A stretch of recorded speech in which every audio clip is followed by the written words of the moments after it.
चलिए बैठ जाइए सब लोग। रिजल्ट दिया है ना इस बार सबका? सबका है ना?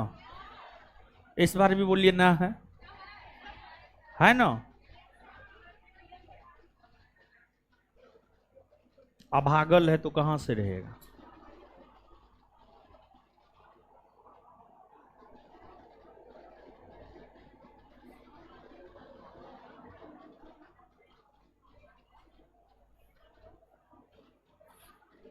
चलिए, किसका किसका रिजल्ट ना है जी? रिजल्ट में हाथ खड़ा कीजिए तो। हाँ, दो चार गो है तो ओएमआर में कोई गड़बड़ी की होगी, कुछ ना कुछ तो गड़बड़ी रहा होगा। इतने लोगों का रिजल्ट आया है और कुछ लोगों का नहीं आया है, तो इसमें संस्थान का कोई गलती नहीं है, आपका गलती है। तो आपको जो है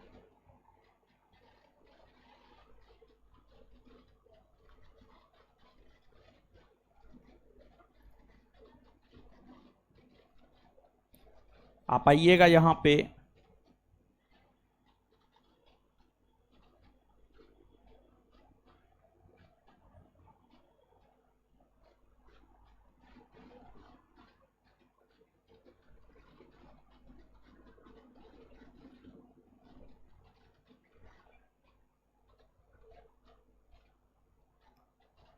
आधुनिक भारतीय इतिहास का जो टेस्ट हुआ है उसी का रिजल्ट है ये। रविवार को जो टेस्ट हुआ है, रविवार को नहीं हुआ था, और इस शनिवार या रविवार को जो है आप लोगों का कौन सी का टेस्ट होना है? बायो और इकोनॉमिक्स। सुनिए, हाँ, बायो इकोनॉमिक्स मेन है। अंकित पटेल रैंक 1, 95 राइट है, 5 गो रॉन्ग है। दूसरा स्थान पे है सुधीर कुमार रैंक 2, 93 राइट है, 7 रॉन्ग है। तीसरा स्थान पे 2 लोग हैं, 90 मार्क है, कन्हैया कुमार और पुतुस कुमारी। पुतुस कुमारी कौन है जी? आप हैं, चलिए ठीक है। चौथा स्थान पे भी 2 लोग हैं, रितिका कुमारी, बबलू कुमार। रितिका कुमारी, बबलू कुमार। रितिका कुमारी कौन है? डेट ऑफ बर्थ है 16/12/2001, 16/12/2001। बबलू कुमार कौन है? बबलू कुमार का डेट ऑफ बर्थ है 24/2/2001, 24/2/2001। आप हैं, चलिए ठीक है। खड़ा होते जाइएगा जिनका नाम पुकार रहे हैं। पांचवा स्थान पे एक लोग है, 88 क्वेश्चन सही किए हैं, 12 गलत है।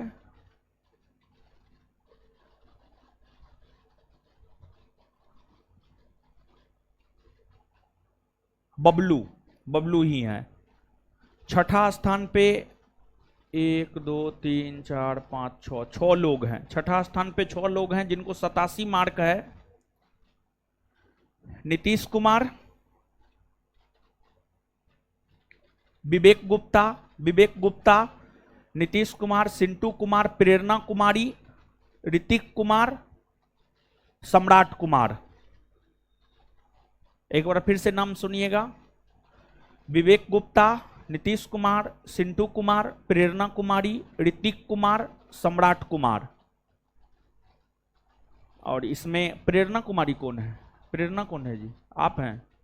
कितना मार्क है? डेट ऑफ बर्थ है आपका 7/2/2003। हाँ सही है, खड़ा हो जाइए। इसके बाद 7वां स्थान पे 3 लोग हैं जिनको 86 मार्क है। नीतीश कुमार, प्रज्ञा पांडे और अनुष कुमार। अनुष, अनुष, नीतीश कुमार, प्रज्ञा पांडे और अनुष कुमार। नीतीश कुमार, प्रज्ञा पांडे और अनुष कुमार 7वां स्थान पे हैं। और फिर 8वां स्थान पे जो है 1 2 3 4 5 6 लोग हैं, और 8वां स्थान पे जो है उन्हें 85 मार्क है। Ajit Kumar, Ajit Kumar date of birth है 21/7/1999। Abhishek Kumar date of birth है 4/12/2000। Manish Kumar date of birth है 1 1/1/2002। Hira Kumar, date of birth है 12/10/1998। रोशनी, कोई भी प्रश्न इधर उधर से नहीं होगा, अगर सब्जेक्टिव ऑब्जेक्टिव दोनों कर लिए होंगे तो कोई भी चीज इधर उधर से नहीं होगा। तो कुल मिलाकर के जो है हमको लग रहा है 9-10 में जाने का जरूरत नहीं है, क्योंकि 85 या 85 प्लस में बहुत सारे लोग हैं, और लड़की भी 1 2 3 इसमें आ ही गई होंगी, और लड़का तो जो है वो है ही। कहने का मतलब ये है कि आपको जो है स्पेशली लड़का के लिए, जो लड़की टॉप 10 में आ रही है ओवरऑल में, बहुत बेहतर है।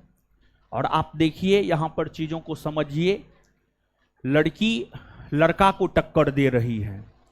लड़का अगर 92 मार्क ला रहा है तो लड़की भी 92 ला रही है, लड़की भी 90 ला रही है, तो बेहतर है, अच्छा है। और आप लोगों को भी मेहनत करना चाहिए, क्योंकि अब लड़का और लड़की के कटअप में बहुत ज्यादा अंतर नहीं रहता है। अंतर तो रहता ही है, लेकिन फिर भी अब बहुत ज्यादा अंतर नहीं रहता है। आप देखे होंगे कि जो मेरिट लिस्ट आता है उसमें टॉपर अगर पहला स्थान पे, बहुत सारे एग्जाम में लड़की ही टॉप करती है। पढ़ता तो सब वही चीज है जो सिलेबस है, तो कोई भी टॉप कर सकता है, समझ गए। तो एक बार आप लोग जिनका नाम पुकारे हैं आ जाइए, तो आप लोग एक बार स्टेज पर। पिछले टेस्ट में क्या दिए थे? पैसा दिए थे, 100 रुपया का लेते आइए तो हो।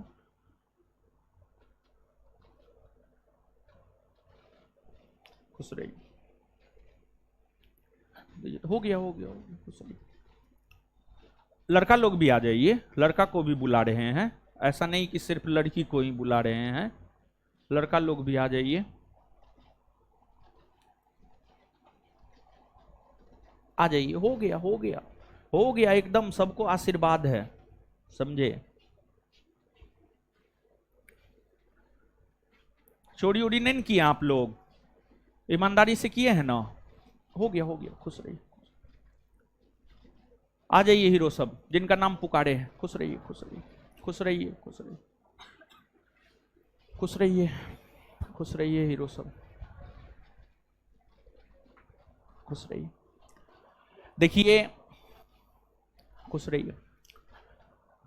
देखिए, रिजल्ट तैयार करने में पूरा सतर्कता बरता गया है, और जहां तक हमको जानकारी दिया है कि मात्र 10-12 लड़का लड़की का जो है ओएमआर में कुछ गड़बड़ी के वजह से जो है रिजल्ट नहीं आया है। अभी आप लोग से पूछे भी तो हमको लगता है सब 2-4-5 गो लोग हाथ उठाए कि हाँ रिजल्ट में हमारा नाम नहीं है, तो इसमें संस्थान का गलती नहीं हो सकता। जैसे पिछला टेस्ट हुआ था तो उसमें 700 लड़का लड़की का रिजल्ट नहीं आया था, तो उसमें थोड़ा बहुत ओएमआर में दिक्कत था, समझ गए।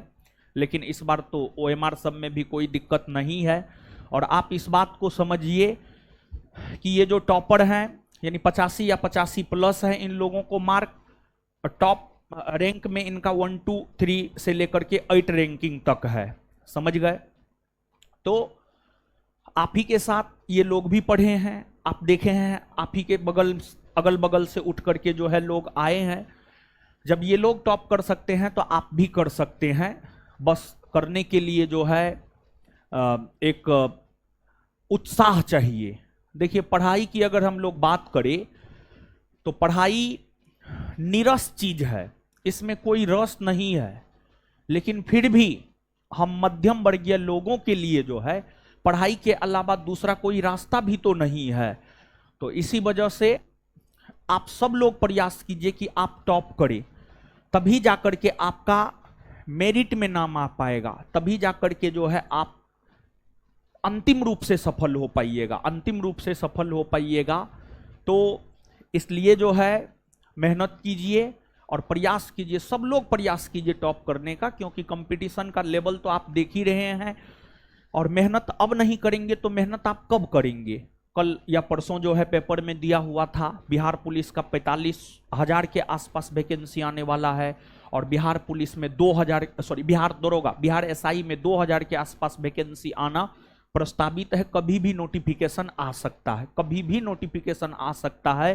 तो मेहनत अब नहीं कीजिएगा तो मेहनत कब कीजिएगा? और अगर अभी आप मेहनत नहीं कीजिएगा तो फिर आगे मेहनत करने का कोई मतलब ही नहीं रह जाता है। तो समय को पहचानिए और मेहनत कीजिए। समझ गए? हम यही बोलेंगे और तो ज्यादा कुछ बोलेंगे नहीं। हमको लगता है इतना में नहीं होगा जी। भेजिए भेजिए भेजिए भेजिए, एक के बार में सबको दे देता हूँ।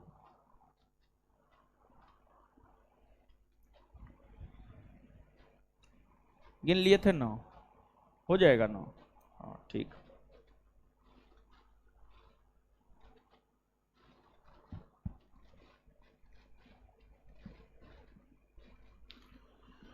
चलिए लीजिए।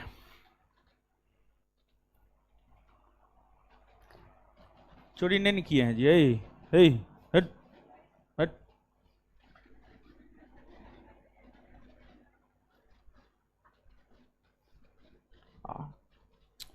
बैग काहे रखती है जी इसमें किताब कॉपी होगा। थोड़ा साइड होइए, हमको जाने दे। एकदम आशीर्वाद है महाराज, पकड़िए ना।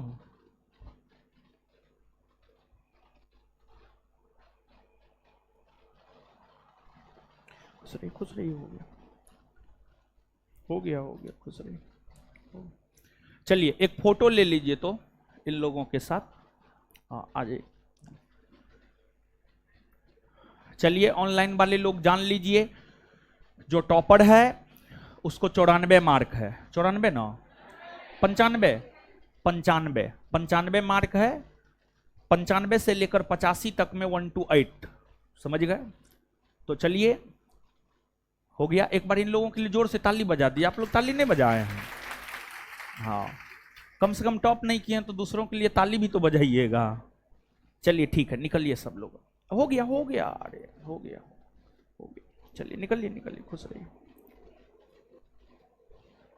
खुश रहिए खुश रहिए। चलिए आप लोग खुश रहिए खुश रहिए खुश रहिए। हाँ एक आध गो होगा, देख लीजिएगा। जो कॉपी या नोट में होगा उसको दिए हैं। कहाँ दिए हैं?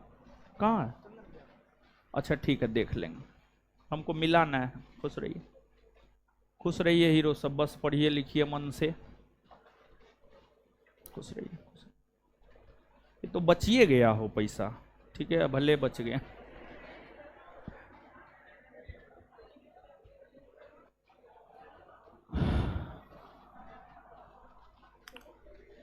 चलिए आइए अब पढ़ते हैं।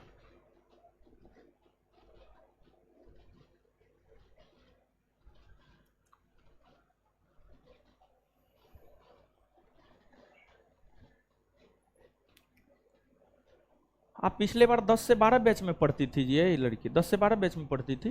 काहे नहीं हुआ रिजल्ट आपको? कहाँ गड़बड़ हुए थे? मेंस में? पीटी में ही परीक्षा ही नहीं दिए थे? दिए थे, कौन जिम गड़बड़ हुआ था? पीटी में ही नहीं हुआ? अरे बाप, आपके साथ पढ़ने वाली तो बहुत सारी लड़की का सब चीज हो गया है। जो रोई थी याद है, उसका सब चीज हो गया है। पता नहीं मार्क कितना है अब। ये वो लड़की को क्लास में 2 बार 3 बार रुलाए थे, समझ गए?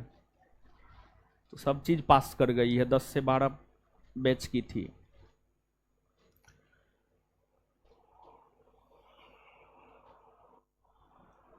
उसको बोल दिए थे मोटी। यही बोलने पर जो है खूब रोई बेचारी। उसके बाद उसको हम रुलाना शुरू किए। 2-3 बार हम अपने मन से जानबूझ करके उसको रुलाए, समझे? चलिए आइए अब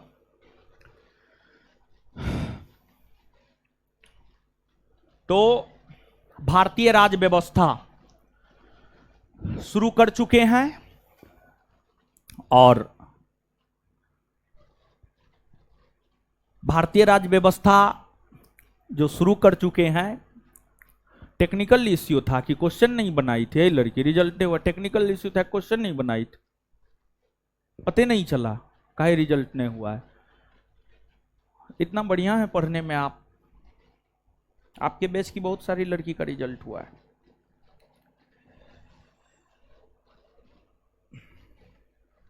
चलिए और रिजल्ट काफी शानदार रहा है संस्थान का, समझ गए। हर फिजिकल एकेडमी से 3 फिजिकल एकेडमी है जहां से संस्थान के 100 से ज़्यादा लड़का लड़की जो है फिजिकल क्वालिफाई किया है और की है। बहुत बेहतर रिजल्ट रहा है और मेरिट भी बनना चाहिए। हॉस्टल के तो उस रोज 30-32 लोग उपस्थित थे, वीडियो तो गया ही होगा हमको लगता है, 2-3 को छोड़ करके बाद बाकी सब 80+ है। तो और कैटेगरी भी है उसमें, तो बहुत सारा चीज़ है। तो हॉस्टल में तो हमको लगता है सबका मेरिट बनना चाहिए। अब देखिए कितना का बनता है कितना का नहीं बनता है। चलिए आइए पढ़ते हैं। भारतीय राज्य व्यवस्था, और भारतीय राज्य व्यवस्था की अगर हम लोग बात करें तो भारतीय राज्य व्यवस्था में जो पहला चैप्टर है, पहला चैप्टर क्या है आपको? भारत का संवैधानिक इतिहास।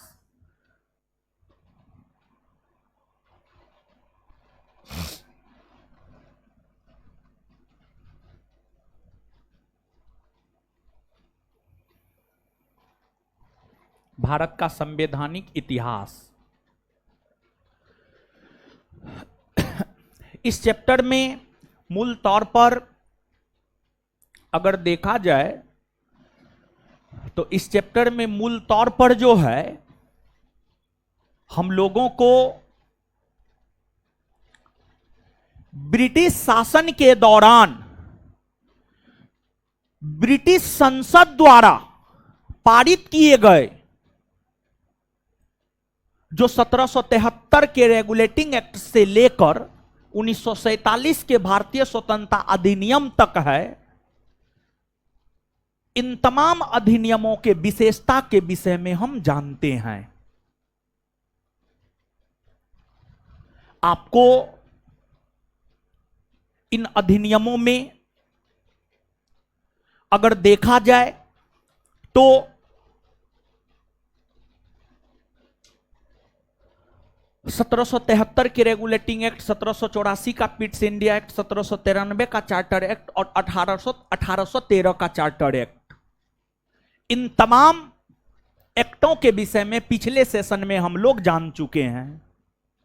अब आज के सेशन में हम लोग जानना प्रारंभ करेंगे 1833 के चार्टर एक्ट से।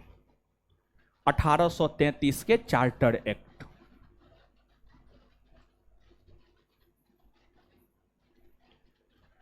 के चार्टर एक्ट से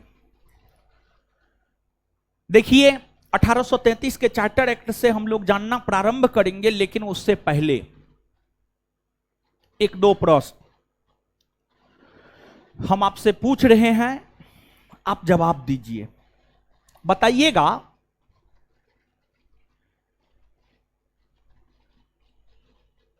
किस एक्ट के तहत गवर्नर जनरल को वीटो का अधिकार दिया गया? 1786 का अमेंडमेंट एक्ट। आगे बताइएगा 1773 के रेगुलेटिंग एक्ट के कमियों को दूर करने के लिए एक्ट ऑफ सेटलमेंट कब लाया गया? 1781 में लाया गया है। बहुत बढ़िया। इसके बाद आगे बतलाइएगा आप हमको किस एक्ट के तहत कलकत्ता में सुप्रीम कोर्ट का गठन किया गया? 1773 के कलकत्ता के सुप्रीम कोर्ट के प्रथम मुख्य न्यायाधीश कौन बने? Sir Elijah. किस एक्ट के तहत कंपनी के व्यापारिक एकाधिकार को समाप्त कर दिया गया? 1813। चलिए ठीक है। अब देखिएगा 1833 का चार्टर एक्ट। 1833 के चार्टर एक्ट की कई सारी प्रमुख विशेषताएं हैं। 1833 के चार्टर एक्ट की जो कई सारी प्रमुख विशेषताएं हैं, उसमें 1833 के चार्टर एक्ट की जो कई सारी प्रमुख विशेषताएं हैं, उसमें आपको इस एक्ट की पहली विशेषता यह है कि इस एक्ट के तहत ब्रिटिश ईस्ट इंडिया कंपनी के व्यापारिक एकाधिकार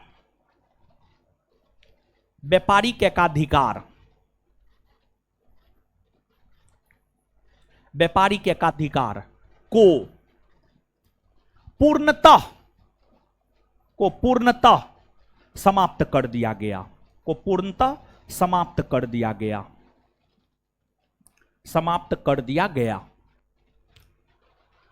देखिए, कंपनी के व्यापारिक एकाधिकार को समाप्त तो 1813 के चार्टर एक्ट के तहत ही कर दिए गए थे, लेकिन इसके बावजूद कंपनी भारत में चाय का व्यापार कर सकती थी और दक्षिण पूर्वी एशियाई देशों में चीन के साथ व्यापार कर सकती थी।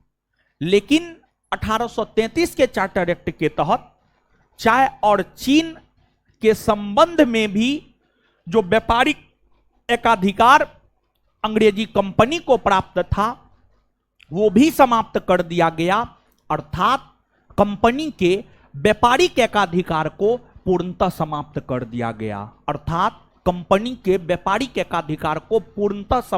दिया गया। पूरी तरीका से समाप्त कर दिया गया। अब यहां पर गौर करने वाली बात क्या है, आप समझिएगा। देखिए, अगर प्रश्न सीधे तौर पर यह रहे कि किस एक्ट के तहत कंपनी के व्यापारिक एकाधिकार को समाप्त किया गया, आंसर होगा 1813 का चार्टर एक्ट। यह प्रश्न आपके बिहार एसआई परीक्षा में भी पूछा गया है। दूसरी बात, अगर प्रश्न यह रहे कि कंपनी के व्यापारिक एकाधिकार को आंशिक तौर पर समाप्त किस एक्ट के तहत किया गया, तो इसका भी उत्तर होगा 1813 का चार्टर एक्ट। और फिर आगे अगर प्रश्न यह रहता है कि किस एक्ट के तहत कंपनी के व्यापारिक एकाधिकार को पूर्णतः समाप्त कर दिया गया, तो इसका उत्तर हो जाएगा 1833 का चार्टर एक्ट। 1833 का चार्टर एक्ट। तीनों प्रश्न को समझे हैं?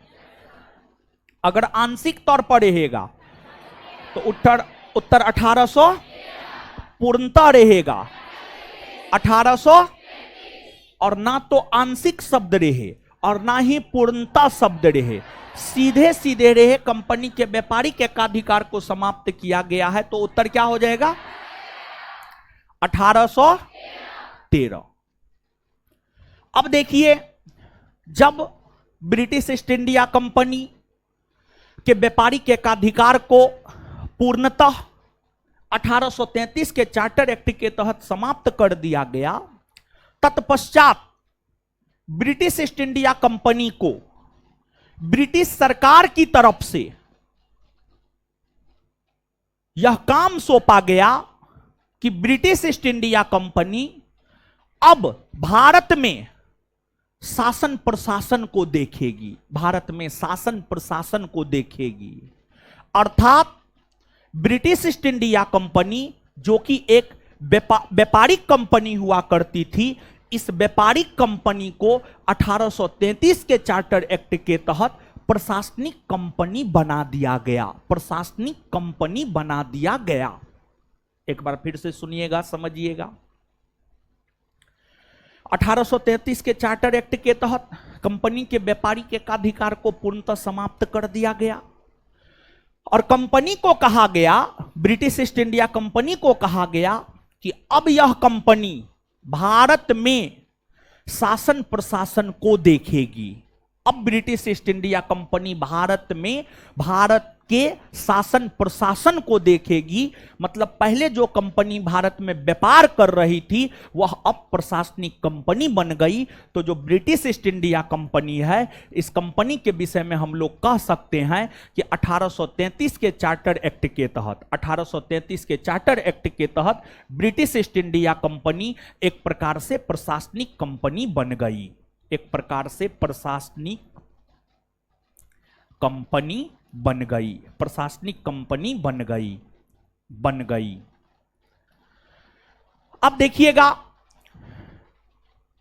इसी 1833 के चार्टर एक्ट के तहत बंगाल के गवर्नर जनरल का पदनाम बदलकर भारत का गवर्नर जनरल किया गया और इसी एक्ट के तहत भारत के प्रथम गवर्नर जनरल बने Lord William Bentinck. Lord William Bentinck Bharat के प्रथम गवर्नर जनरल बने।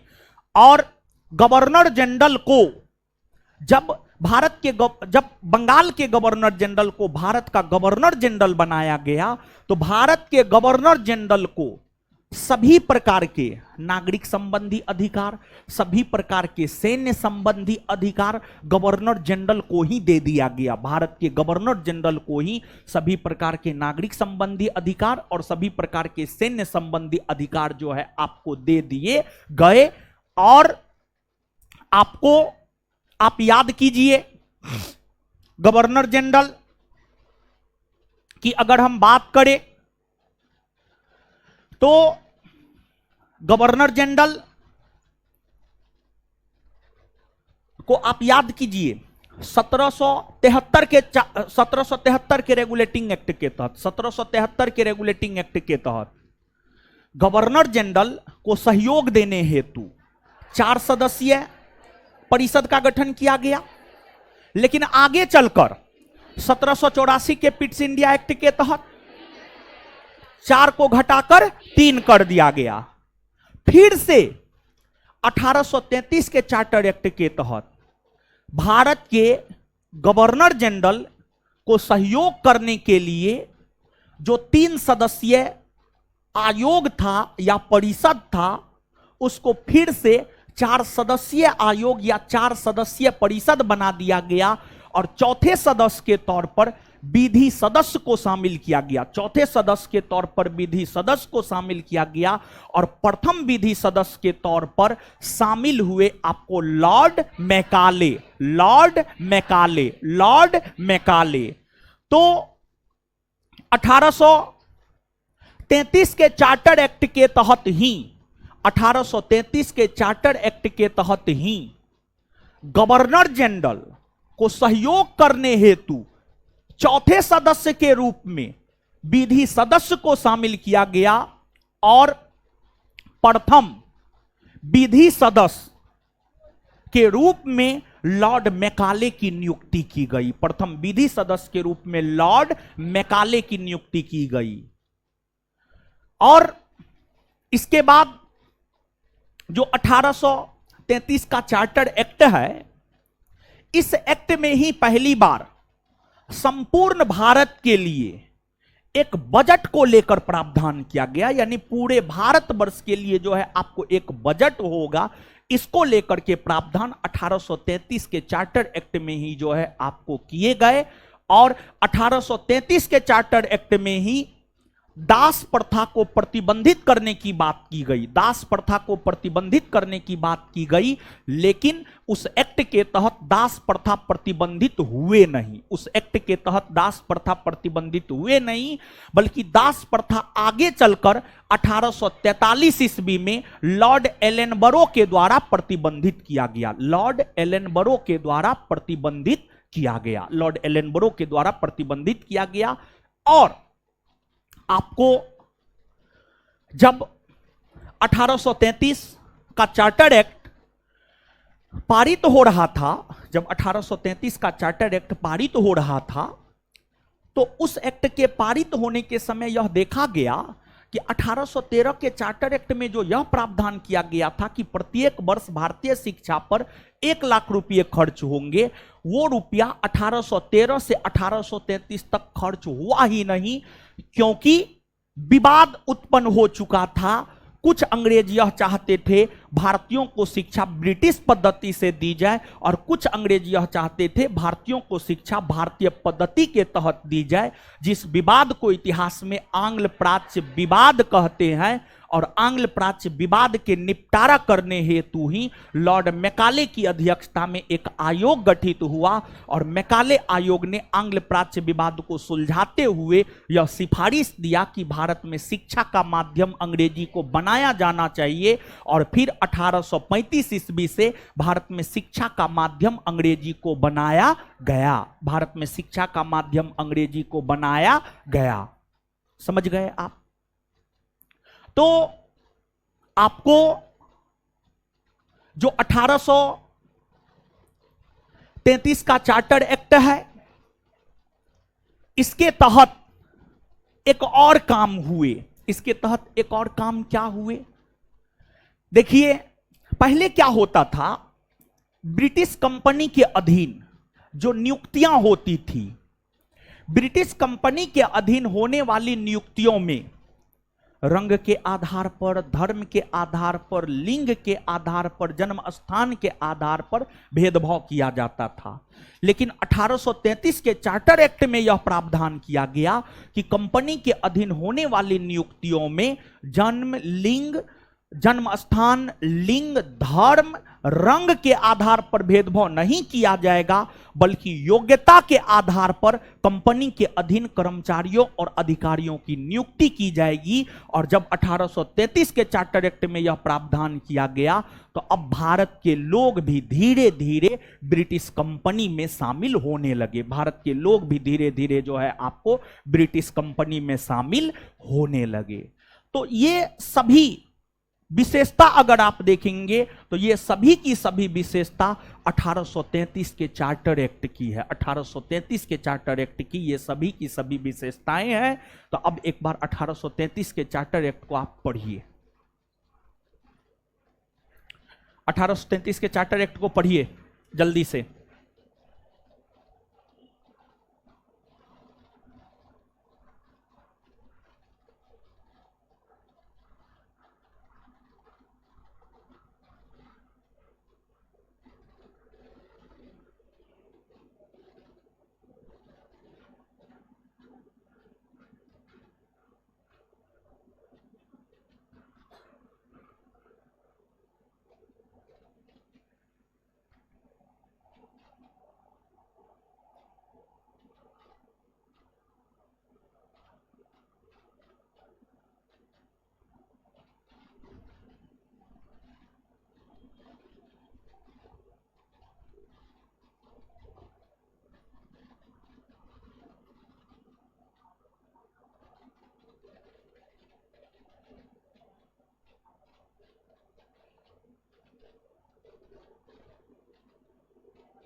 पढ़ लिए, समझ में आया? क्लियर है ना सब बात? अब आगे आइए। तो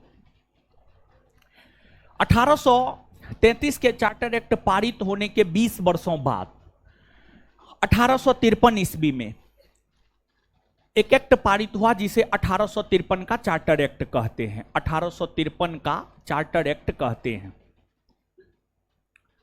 तो 1853 का जो चार्टर एक्ट है, 1853 का जो चार्टर एक्ट है, 1853 के चार्टर एक्ट के विषय में जो है अब हम लोगों को जानना है। देखिए, समझिएगा, आपको भारत में लगभग 200 वर्षों तक अंग्रेजों का शासन रहा है, 1757 से 1947, जिसमें प्रारंभिक 100 वर्षों तक कंपनी का शासन रहा है, अंग्रेजी कंपनी का शासन रहा है, और अंतिम के 100 वर्षों तक ब्रिटिश क्राउन या ब्रिटिश ताज का शासन रहा है। प्रारंभिक 100 वर्षों तक जो कंपनी का शासन रहा है, कंपनी के शासन 1757 से 1857 तक रहे हैं, 1757 से 1857 तक रहे हैं, और कंपनी के शासन के दौरान पारित किए गए सभी अधिनियमों में जो अंतिम अधिनियम माना जाता है वह 1853 का चार्टर एक्ट माना जाता है। 1853 का चार्टर एक्ट माना जाता है। कंपनी के शासन के दौरान 1773 के रेगुलेटिंग एक्ट से लेकर के 1853 के चार्टर एक्ट तक पारित हुए हैं। वहीं आपको जब ब्रिटिश क्राउन या ब्रिटिश ताज के शासन की स्थापना हुई तो ब्रिटिश क्राउन या ब्रिटिश ताज के शासन के दौरान जो है 1858 के भारत परिषद अधिनियम से लेकर के 1947 का भारतीय स्वतंत्रता अधिनियम तक पारित हुआ। मतलब यह जो 1853 का चार्टर एक्ट है,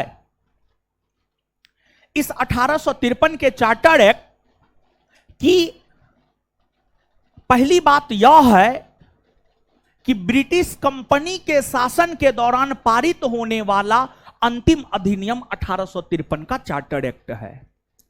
और 1853 के चार्टर एक्ट में क्या कहा गया?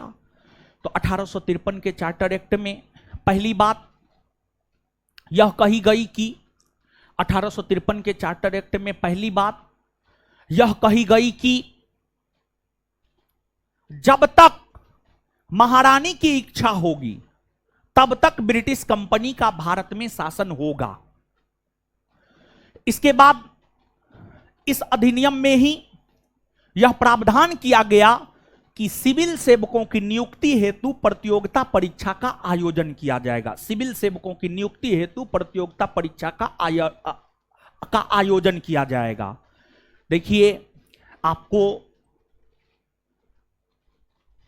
पूरे विश्व की अगर बात की जाए तो पूरे विश्व में सबसे पहले सिविल सेवा प्रतियोगिता परीक्षा प्रारंभ करने वाला पहला देश है आपको चीन। पहला देश है आपको चीन। चीन का अनुसरण करते हुए ही विश्व के अन्य देशों ने, चीन का अनुसरण करते हुए ही विश्व के अन्य देशों ने सिविल सेवा के क्षेत्र में प्रतियोगिता परीक्षा का आयोजन करना प्रारंभ किया। और पहली बार 1853 के चार्टर एक्ट में यह बात कहा गया कि सिविल सेवकों की नियुक्ति हेतु प्रतियोगिता परीक्षा का आयोजन किया जाएगा। आपको इससे पहले सिविल सेवकों की नियुक्ति हेतु प्रतियोगिता परीक्षा का आयोजन नहीं होता था, बल्कि सिविल सेवकों की नियुक्ति बोर्ड ऑफ डायरेक्टर के द्वारा किया जाता था। बोर्ड ऑफ डायरेक्टर, आप याद कीजिए, जब कंपनी का शासन भारत में था तो भारत में दो संस्था शासन प्रशासन को संचालित करने का काम किया करता था।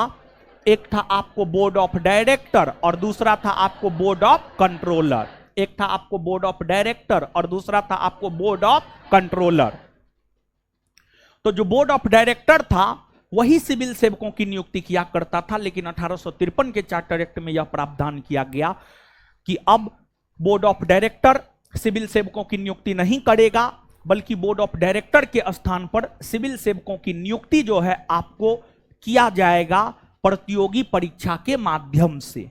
और भारत में प्रतियोगिता परीक्षा का आयोजन हो सके, इसको लेकर 1854 ईस्वी में, इसको लेकर 1854 ईस्वी में लॉर्ड मैकाले की अध्यक्षता में एक कमेटी गठित किया गया। लॉर्ड मैकाले की अध्यक्षता में 1854 ईस्वी में एक कमेटी गठित किया गया, जो कमेटी इस बात पर विचार विमर्श करती कि आखिरकार प्रतियोगिता परीक्षा का आयोजन भारत में कैसे संभव बनाई जा सके।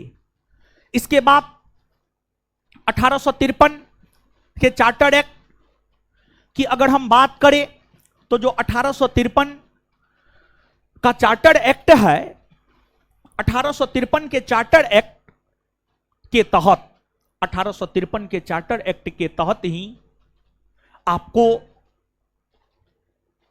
जो है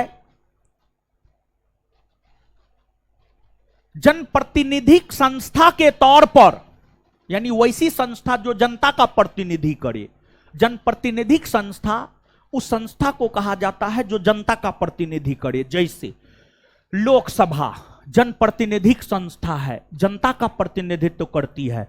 विधानसभा जनप्रतिनिधिक संस्था है, विधानसभा भी जनता का प्रतिनिधित्व करती है, विधानसभा भी जनता का प्रतिनिधित्व करती है। तो जो 1853 का चार्टर एक्ट है, उस चार्टर एक्ट में यह प्रावधान किया गया कि जनप्रतिनिधिक संस्था के तौर पर विधान परिषद का गठन किया जाएगा, विधान परिषद का गठन किया जाएगा, और उस विधान परिषद में स्थानीय प्रतिनिधित्व को भी शामिल किया जाएगा। मतलब उस विधान परिषद में भारत के जो स्थानीय लोग हैं उसे भी शामिल किया जाएगा, भारत के जो स्थानीय लोग हैं उसे भी शामिल किया जाएगा। और यहीं से एक प्रकार से कहिए तो भारत लोकतंत्र की ओर धीरे धीरे अग्रसर होना प्रारंभ हुआ, भारत धीरे धीरे लोकतंत्र की ओर अग्रसर होना प्रारंभ हुआ। और शुरुआती दिनों में विधान परिषद का गठन हुआ, फिर आगे चल करके जो है आपको केंद्र में 2 सदनों वाली विधायिका का गठन हुआ, फिर आगे चलकर राज्य में 2 सदनों वाली विधायिका का गठन हुआ, जो आज भी भारत में विद्यमान है। भारत में केंद्र में 2 सदनों वाली विधायिका में लोकसभा राज्यसभा है, और भारत में राज्य में 2 सदनों वाली विधायिका में विधानसभा और विधान परिषद है, विधानसभा और विधान परिषद है। जैसे 1853 के चार्टर एक्ट में केंद्रीय विधान परिषद के गठन की बात की गई। आगे चलकर जब 1919 का भारत शासन अधिनियम आया तो उसमें केंद्र में द्विसदनीय विधायिका को लेकर प्रावधान किया गया, और जब 1935 का भारत शासन अधिनियम आया तो उसमें राज्य में द्विसदनीय विधायिका को लेकर प्रावधान किया गया, उसमें राज्य में द्विसदनीय विधायिका को लेकर प्रावधान किया गया। तो ये सभी के सभी 1853 के चार्टर एक्ट की प्रमुख विशेषता है। और 1853 के बाद 1857 का ईस्वी आता है, ऐसे तो 54, 55, 56, 57, 1857 का ईस्वी आता है। और आप सब लोग जानते हैं 1857 ईस्वी में भारत में सिपाही विद्रोह हुआ, और उस सिपाही विद्रोह के समय भारत में अंग्रेजी कंपनी का शासन था, और कंपनी के शासन के दौरान ही सिपाही विद्रोह हुआ। और जब कंपनी के शासन के दौरान सिपाही विद्रोह हुआ तो अंग्रेजी सरकार को यह लगने लगा कि अब अंग्रेजी कंपनी से भारत का शासन प्रशासन नहीं संभाला जा रहा है, और इसी वजह से ब्रिटिश सरकार ने अंग्रेजी कंपनी से भारत का शासन अपने हाथों में ले लिया, भारत का शासन अपने हाथों में ले लिया। इस प्रकार जो है भारत से कंपनी के शासन का अंत हो गया, और फिर भारत में प्रत्यक्ष तौर पर ब्रिटिश क्राउन या ब्रिटिश ताज के शासन की स्थापना जो है आपको हुई। अब देखिएगा 1857 के विद्रोह के बाद पारित होने वाला जो पहला अधिनियम है, वह पहला अधिनियम है आपको 1858 का भारत परिषद अधिनियम, 1858 का भारत परिषद अधिनियम।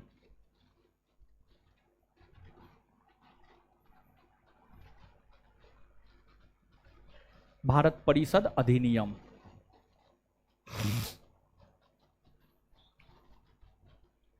1858 का भारत परिषद अधिनियम, 1858 का भारत परिषद अधिनियम। देखिए 1858 का जो भारत परिषद अधिनियम है,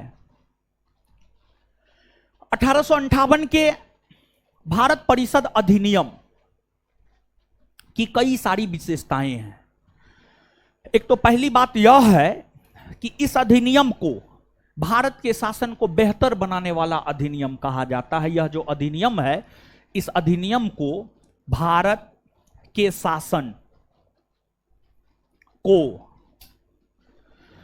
बेहतर बनाने वाला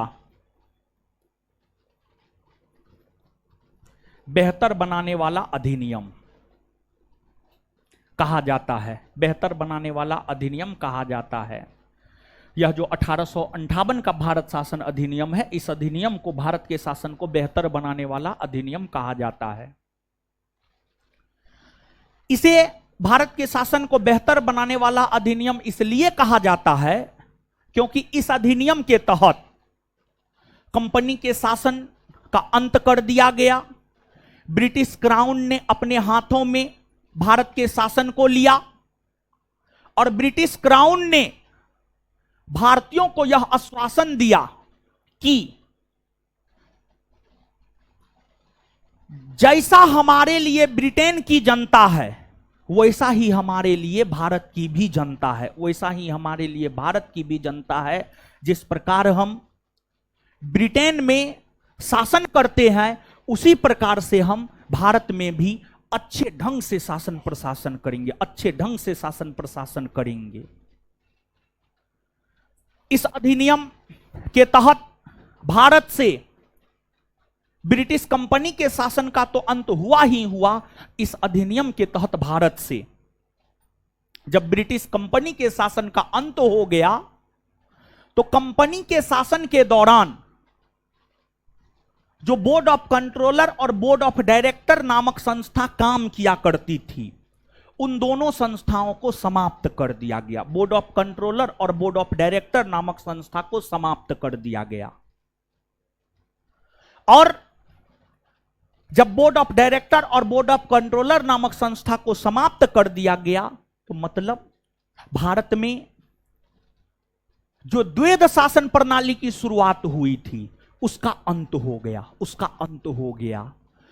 कल के सेशन को आप याद कीजिए, हम आपको बताए थे भारत में केंद्रीय प्रशासन की नींव 1773 के रेगुलेटिंग एक्ट के तहत पड़ी थी। भारत में केंद्रीय प्रशासन की नींव 1773 के रेगुलेटिंग एक्ट के तहत पड़ी थी और भारत में द्वैध शासन प्रणाली की शुरुआत 1784 के ईस्ट इंडिया एक्ट के तहत तब हुई जब बोर्ड ऑफ कंट्रोलर अस्तित्व में आया, और पहले से बोर्ड ऑफ डायरेक्टर तो अस्तित्व में था ही।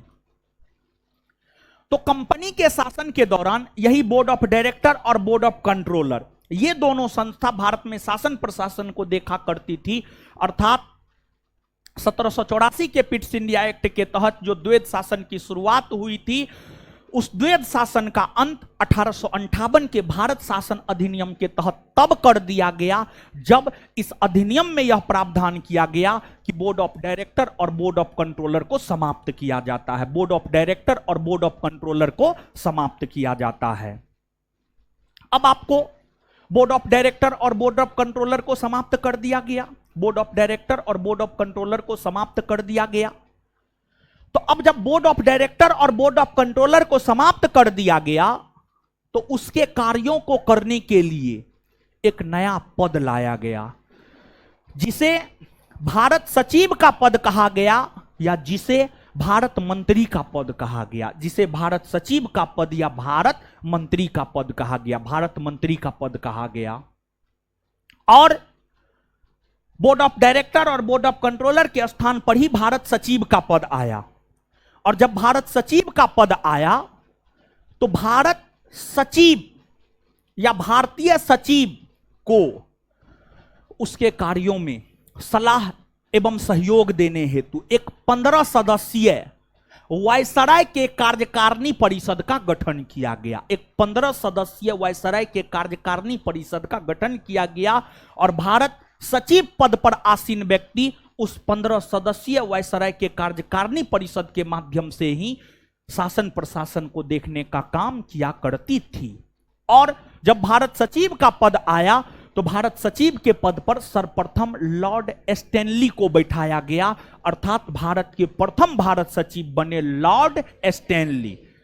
आगे चलकर अनेकों लोग इस पद पर आसीन हुए, लेकिन आजादी के समय भारत सचिव के पद की अगर हम लोग बात करें तो आजादी के समय भारत सचिव के पद पर थे लॉर्ड लिस्टोवेल। लॉर्ड लिस्टोवेल, लॉर्ड लिस्टोवेल जो है आपको भारत सचिव के पद पर थे। लॉर्ड लिस्टोवेल जो है आपको भारत सचिव के पद पर थे। इसके बाद जो 1858 का भारत परिषद अधिनियम है, इस अधिनियम के तहत ही भारत से मुगल सत्ता का भी अंत किया गया। भारत से मुगल सत्ता का भी अंत किया गया और इस अधिनियम के तहत ही भारत के गवर्नर जनरल का पदनाम बदल कर दिया गया भारत का वायसराय।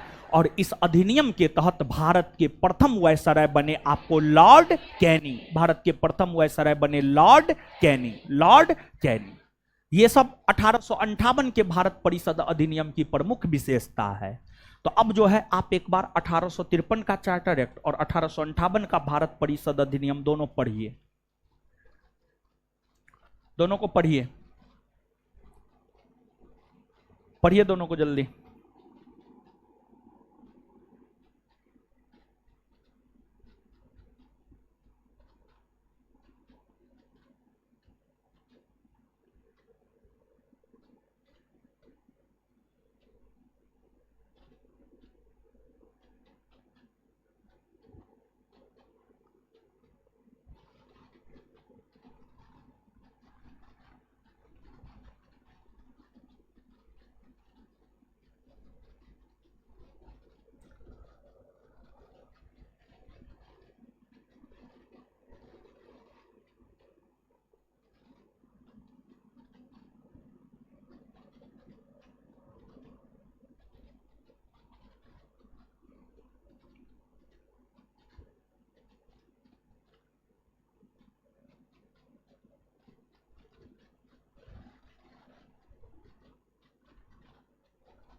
पढ़ लिए।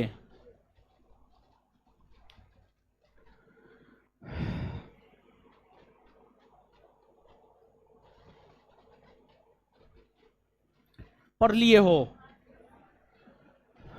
नहीं पढ़े हैं तो पढ़िए जल्दी।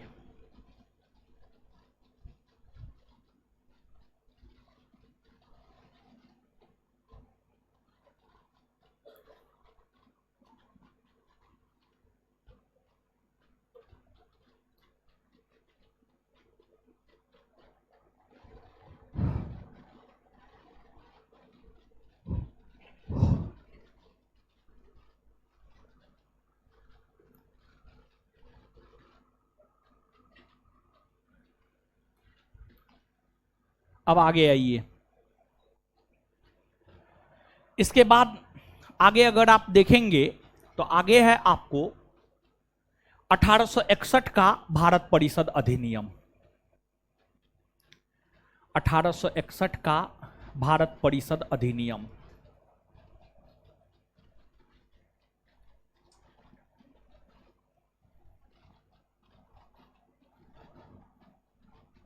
(1861) का भारत परिषद अधिनियम। देखिए, यह जो 1861 का भारत परिषद अधिनियम है, इसका भारतीय इतिहास में काफी महत्व है। इस अधिनियम का भारतीय इतिहास में महत्व होने का कारण यह है कि इस अधिनियम ने भारत में संवैधानिक विकास की व्यवस्था का सूत्रपात किया। संवैधानिक विकास की व्यवस्था का सूत्रपात 1861 के भारत परिषद अधिनियम ने ही किया है। इसका मतलब क्या है? तो इसका मतलब यह है कि अब जो है, इस अधिनियम के पारित होने के बाद से जो है, इस अधिनियम के पारित होने से पहले तक भारत के लिए कोई भी कानून ब्रिटेन से ही बनकर आता था, ब्रिटेन से ही बनकर आता था। लेकिन इस अधिनियम में यह प्रावधान किया गया कि विशेष व्यवस्था के रूप में भारत में भी कानूनों का निर्माण किया जा सकता, भारत में भी कानूनों का निर्माण किया जा सकता। विशेष परिस्थिति में भारत में भी कानूनों का निर्माण जो है आपको किया जा सकता है। जैसे एक बात को आप समझिए, सामान्य तौर पर केंद्रीय स्तर पर कानून का निर्माण करने वाली सबसे बड़ी संस्था है संसद, यानी पार्लियामेंट। संसद यानी पार्लियामेंट। पार्लियामेंट के अंतर्गत लोकसभा, राज्यसभा, राष्ट्रपति सब आते हैं। अगर मान लिया जाए लोकसभा राज्यसभा अस्तित्व में ना हो, अगर मान लिया जाए लोकसभा राज्यसभा अस्तित्व में ना हो, अगर मान लिया जाए लोकसभा राज्यसभा अस्तित्व में ना हो, तो इस स्थिति में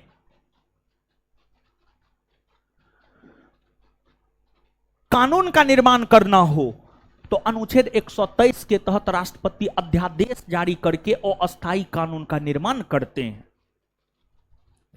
वैसे ही 1861 के भारत परिषद अधिनियम में यह प्रावधान किया गया कि विशेष परिस्थिति में भारत के वायसराय, विशेष परिस्थिति में भारत के वायसराय अध्यादेश जारी कर सकता है। विशेष परिस्थिति में भारत के वायसराय अध्यादेश जारी कर सकता है।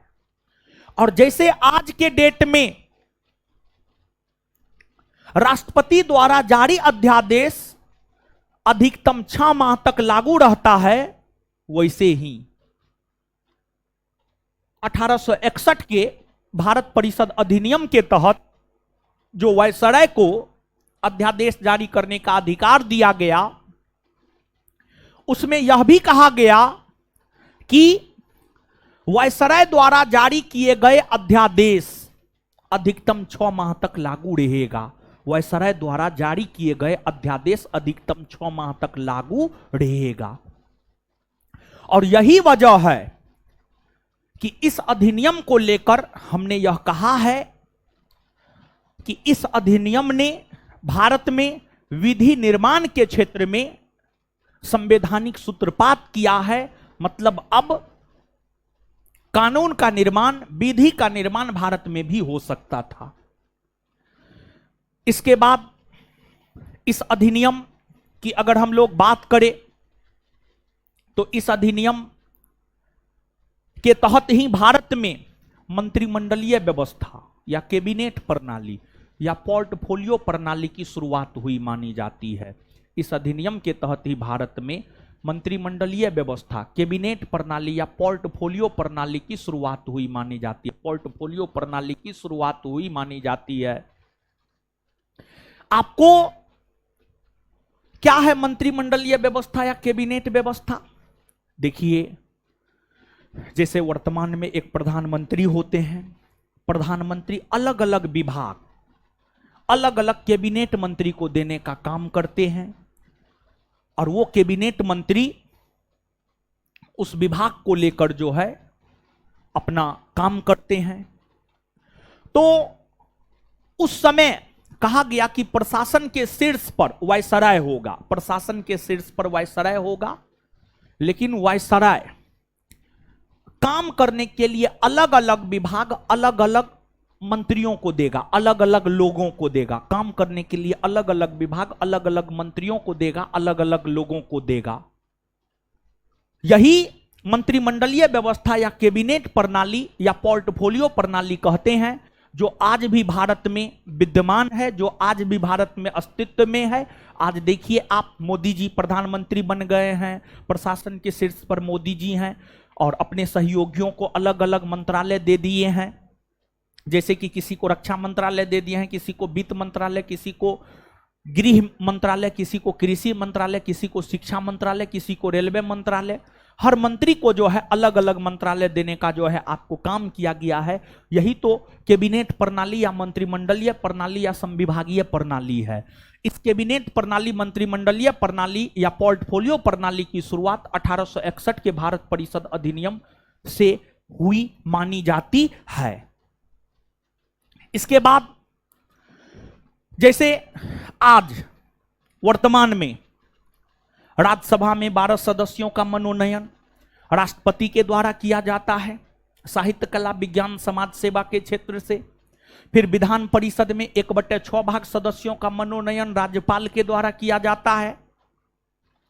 तो इस अधिनियम में यह प्रावधान किया गया था कि जो केंद्रीय विधान परिषद का गठन किया गया है, उस केंद्रीय विधान परिषद में सदस्यों को मनोनीत भी किया जा सकता है, सदस्यों को मनोनीत भी किया जा सकता है। और 1861 के भारत परिषद अधिनियम के तहत लॉर्ड कैनिंग ने 3 भारतीयों को केंद्रीय विधान परिषद में मनोनीत करने का काम किया। और लॉर्ड कैनिंग ने जो 3 भारतीयों को केंद्रीय विधान परिषद में मनोनीत करने का काम किया, उसमें बनारस के राजा, पटियाला के महाराज और sir Dinkar Rao. Lord Canning ने बनारस के राजा, पटियाला के महाराज और सर दिनकर राव, इन तीनों को केंद्रीय विधान परिषद में मनोनीत करने का काम लॉर्ड कैनिंग ने किया। और लॉर्ड कैनिंग ने यह काम 1861 के भारत परिषद अधिनियम के तहत ही किया। और आपको 1861 के भारत परिषद अधिनियम में ही यह भी प्रावधान किया गया था कि राज्यों में विधान परिषद के गठन किए जाएंगे। देखिए ध्यान दीजिएगा, यहां पर केंद्रीय स्तर पर विधान परिषद का गठन 1853 के चार्टर एक्ट के तहत ही हो गए, लेकिन राज्यों में विधान परिषद के गठन को लेकर प्रावधान 1861 के भारत परिषद अधिनियम में किया गया था। और 1861 के भारत परिषद अधिनियम के प्रावधानों के तहत ही आगे चलकर बंगाल में, पंजाब में, उत्तरी पश्चिमी सीमा प्रांत में विधान परिषद का गठन किया गया, जिसमें बंगाल में 1862 में, उत्तरी पश्चिमी सीमा प्रांत में 1866 में और पंजाब में विधान परिषद का गठन 1897 ईस्वी में हुए। 1897 ईस्वी में पंजाब में केंद्रीय विधान परिषद के गठन जो है आपको हुए, पंजाब राज्य में हुए। ये सभी 1861 के भारत परिषद अधिनियम की विशेषता है। आगे चलकर वर्ष 1885 ईस्वी में कांग्रेस की स्थापना हुई। और वर्ष 1885 ईस्वी में जब कांग्रेस की स्थापना हुई तो कांग्रेस ने स्थापना के समय ही यह तय कर लिया था कि प्रत्येक वर्ष दिसंबर माह के अंतिम सप्ताह के अंतिम 3 दिवस में कांग्रेस का वार्षिक अधिवेशन होगा। और फिर कांग्रेस के वार्षिक अधिवेशन होने लगे और कांग्रेस ने 1885 के अपने वार्षिक अधिवेशन से लेकर के 1891 के अपने वार्षिक अधिवेशन के दौरान जो भी प्रस्ताव पारित किया, कांग्रेस के उन मांगों को मानने के लिए ही, कांग्रेस के उन मांगों को स्वीकृति प्रदान करने के लिए ही कांग्रेस के दबाव में आकर 1892 ईस्वी में एक अधिनियम ब्रिटिश संसद द्वारा पारित किया गया, जिसे 1892 का भारत परिषद अधिनियम कहते हैं। और 1892 के भारत परिषद अधिनियम का कोई खास महत्व नहीं है, लेकिन फिर भी थोड़ा बहुत महत्व तो 1892 के भारत परिषद अधिनियम का है ही। 1892 के भारत परिषद अधिनियम के तहत भारत में चुनाव प्रणाली की शुरुआत हुई। भारत में चुनाव प्रणाली की शुरुआत हुई। और अगर चुनाव की हम लोग बात करें तो चुनाव भारत में दो प्रकार से होते हैं, एक प्रत्यक्ष और एक अप्रत्यक्ष। एक प्रत्यक्ष चुनाव होता है और आपको एक अप्रत्यक्ष चुनाव होता है। प्रत्यक्ष चुनाव उस चुनाव को कहा जाता है जिसमें आम जनता पार्टिसिपेट करता है, जैसे लोकसभा का चुनाव, विधानसभा का चुनाव। अप्रत्यक्ष चुनाव उस चुनाव को कहा जाता है जिसमें आम जनता पार्टिसिपेट नहीं करता है, जैसे कि आपको राष्ट्रपति का चुनाव, उपराष्ट्रपति का चुनाव, ये सब जो है आपको अप्रत्यक्ष चुनाव होते हैं। ये सब जो है आपको अप्रत्यक्ष चुनाव होते हैं। और आपको 1892 के भारत परिषद अधिनियम के तहत भारत में अप्रत्यक्ष निर्वाचन प्रणाली की शुरुआत हुई। और साथ ही साथ इस अधिनियम के तहत केंद्रीय विधान परिषद के सदस्यों को प्रश्न पूछने का अधिकार दिया गया, बजट पर बहस करने का अधिकार दिया गया। ये तमाम अधिकार केंद्रीय विधान परिषद के सदस्यों को 1892 के भारत परिषद अधिनियम के तहत दिए गए। लेकिन ध्यान रहे कि अनुपूरक प्रश्न नहीं पूछ सकता था, बजट के ऊपर मतदान नहीं कर सकता था। लेकिन आगे चल करके अनुपूरक प्रश्न भी पूछने का अधिकार दिया गया और आगे चल करके जो है बजट के ऊपर मतदान करने का भी अधिकार दिया गया। और भारत में बजट की अगर आप बात करेंगे तो आप सब लोग जानते हैं, क्योंकि हमने आपको बतलाया है, इतिहास पढ़ाते हुए हमने आपको बतलाया है कि भारत में पहली बार जो बजट पेश हुआ है, भारत में पहली बार बजट पेश 1860 ईस्वी में हुआ है। और 1860 ईस्वी में बजट पेश किया गया था जेम्स विल्सन के द्वारा। 1860 ईस्वी में बजट पेश किया गया था जेम्स विल्सन के द्वारा। जेम्स विल्सन के द्वारा जो है 1860 ईस्वी में आपको बजट पेश किए गए थे। और वही बजट पर बोलने का अधिकार केंद्रीय विधान परिषद के सदस्यों को 1892 के भारत परिषद अधिनियम के तहत दिए गए, लेकिन मतदान करने का अधिकार जो है नहीं दिया गया। बजट के ऊपर मतदान करने का अधिकार विधान परिषद के सदस्यों को 1909 के भारत शासन अधिनियम के तहत मिला था। तो आगे हम लोग 1909 के भारत शासन अधिनियम को जानने जा रहे हैं। और ध्यान दीजिएगा, इस चैप्टर में अगर सबसे ज्यादा महत्वपूर्ण है तो अब जो पढ़ाने जा रहे हैं वो सबसे ज्यादा महत्वपूर्ण है इस चैप्टर में। मतलब 1909 का भारत शासन अधिनियम, 1919 का भारत शासन अधिनियम और 1935 का भारत शासन अधिनियम। इस चैप्टर के ये तीन अधिनियम परीक्षा के लिहाज से सबसे ज्यादा महत्वपूर्ण है। और अगर प्रश्न आता है इस चैप्टर से तो सामान्य तौर पर इन्हीं तीन अधिनियमों से प्रश्न आने की पूरी संभावना होती है, पूरी की पूरी संभावना होती है। तो अब इस चैप्टर के सबसे महत्वपूर्ण अधिनियमों के विषय में जो है आगे हम लोग जानने जा रहे हैं। अब एक बार जो है आप 1861 और 1892 को पढ़ लीजिए, फिर आएंगे पढ़ाएंगे आपको 1892 के बारे में। जल्दी पढ़िए।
पढ़ लिए।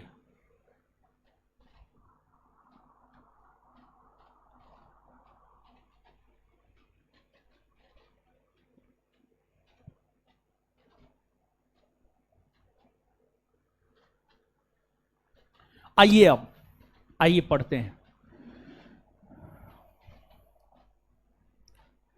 1909 का भारत शासन अधिनियम।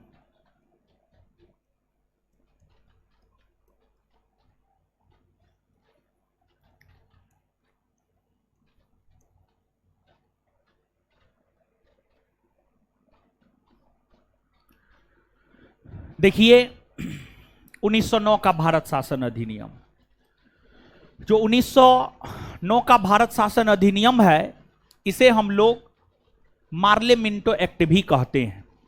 इस अधिनियम को हम लोग मार्ले मिंटो एक्ट भी कहते हैं। मार्ले मिंटो एक्ट भी कहते हैं। मार्ले मिंटो एक्ट भी इस अधिनियम को हम लोग कहते हैं। देखिए, आपको यह जो अधिनियम है 1909 का भारत शासन अधिनियम, इसे मार्ले मिंटो एक्ट इसलिए कहते हैं क्योंकि इस अधिनियम को बनाने में उस समय के भारत सचिव लॉर्ड मार्ले और उस समय के भारतीय वायसराय लॉर्ड मिंटो, दोनों का योगदान रहा था। और दोनों के सहयोग से ही यह अधिनियम पारित हो पाया था। दोनों के सहयोग से ही यह अधिनियम पारित हो पाया था। यही वजह है कि इस अधिनियम को, यानी 1909 के भारत शासन अधिनियम को मार्ले मिंटो एक्ट भी कहते हैं। जैसे गुप्त कमेटी के सिफारिश पर 1773 का रेगुलेटिंग एक्ट पारित हुआ था, उसी प्रकार से जॉर्ज अरुंडेल समिति के सिफारिश पर, जॉर्ज अरुंडेल समिति के सिफारिश पर 1909 का भारत शासन अधिनियम पारित हुआ था। जॉर्ज अरुंडेल समिति के सिफारिश पर, जॉर्ज अरुंडेल समिति के सिफारिश पर जो है आपको 1909 का भारत शासन अधिनियम पारित हुआ था। और यह जो अधिनियम है, इस अधिनियम के पारित होने के समय जो ब्रिटेन के प्रधानमंत्री थे, ब्रिटेन के प्रधानमंत्री हुआ करते थे एच एच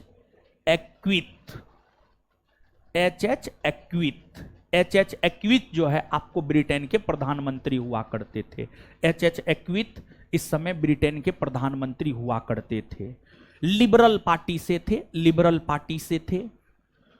और देखिए, इस अधिनियम की यूं तो कई सारी विशेषताएं हैं, लेकिन इस अधिनियम की जो सबसे बड़ी विशेषता है, इस अधिनियम की सबसे बड़ी विशेषता यह है कि इस अधिनियम के तहत मुसलमानों को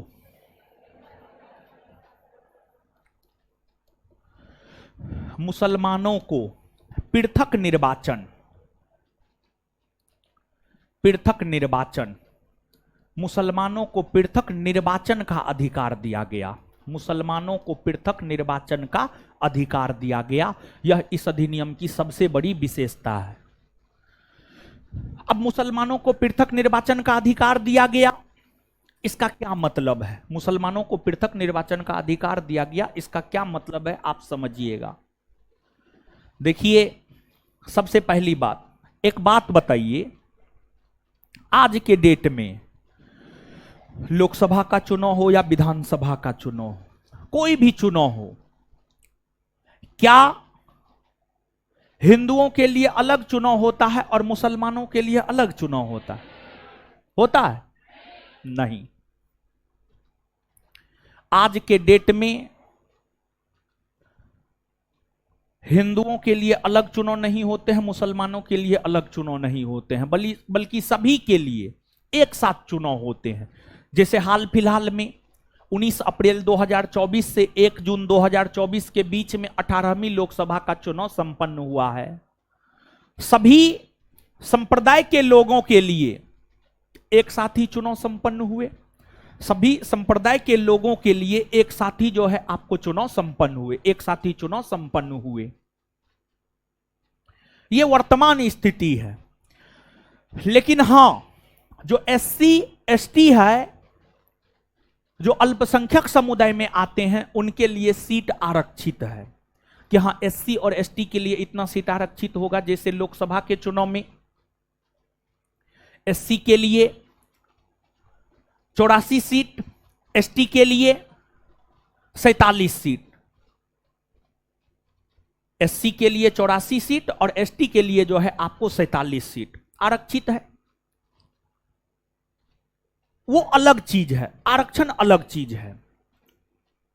लेकिन यहां पर अब आप समझिएगा, मुसलमानों को पृथक निर्वाचन का अधिकार जो 1909 के भारत शासन अधिनियम के तहत दिए गए हैं, इसका मतलब क्या है? देखिए, पृथक निर्वाचन, पृथक, पृथक का मतलब होता है अलग अलग, पृथक का मतलब होता है अलग अलग, और निर्वाचन का मतलब होता है चुनाव। पृथक, पृथक का मतलब होता है अलग अलग और निर्वाचन का मतलब होता है चुनाव। निर्वाचन का मतलब क्या होता है? चुनाव। निर्वाचन का मतलब चुनाव होता है।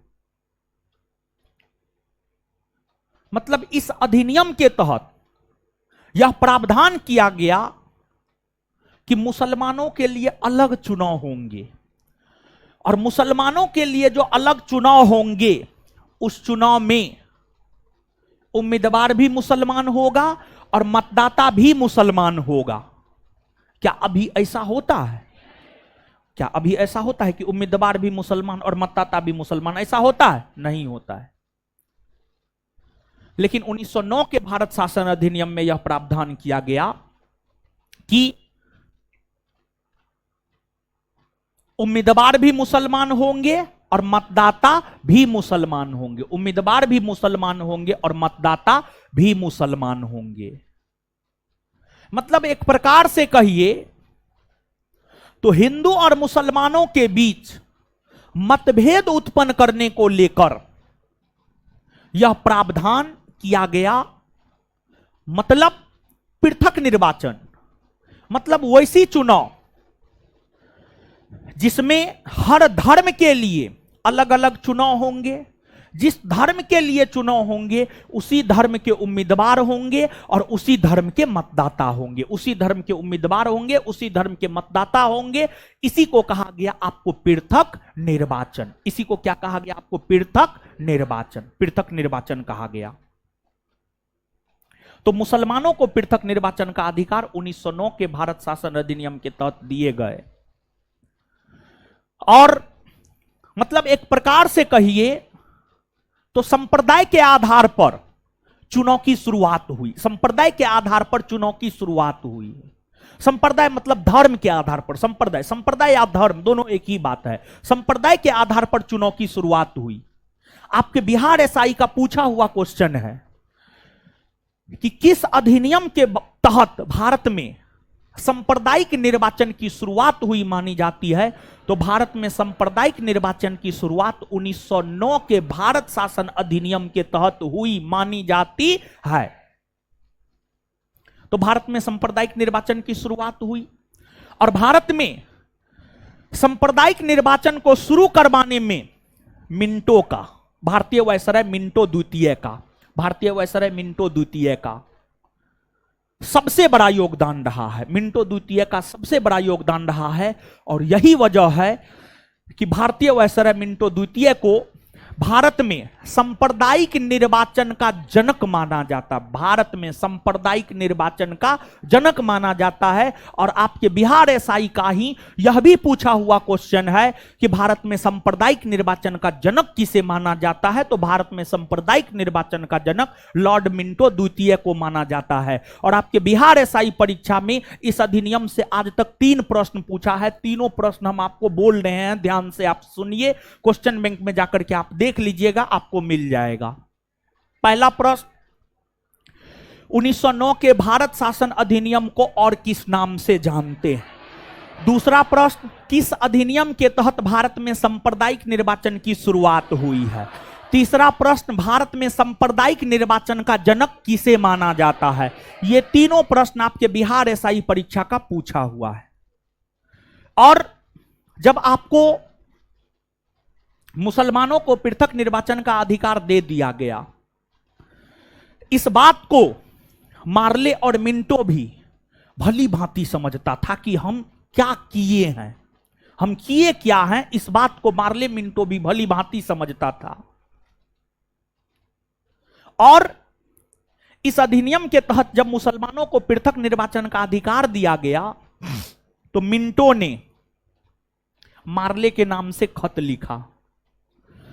मिंटो ने मार्ले के नाम से खत लिखा और उस खत में यह लिखा कि हम लोगों ने तो मुसलमानों को पृथक निर्वाचन का अधिकार देकर नाग के मुंह में दांत बो दिए हैं, नाग के मुंह में दांत बो दिए हैं, और इसका परिणाम बहुत भीषण होगा, इसका परिणाम बहुत भीषण होगा। इस बात को ये दोनों भी समझता था, और इसी वजह से मिंटो ने मार्ले के नाम खत लिखकर यह कहा कि हम लोगों ने मुसलमानों को पृथक निर्वाचन का अधिकार देकर के जो है नाग के मुंह में दांत बो दिया है।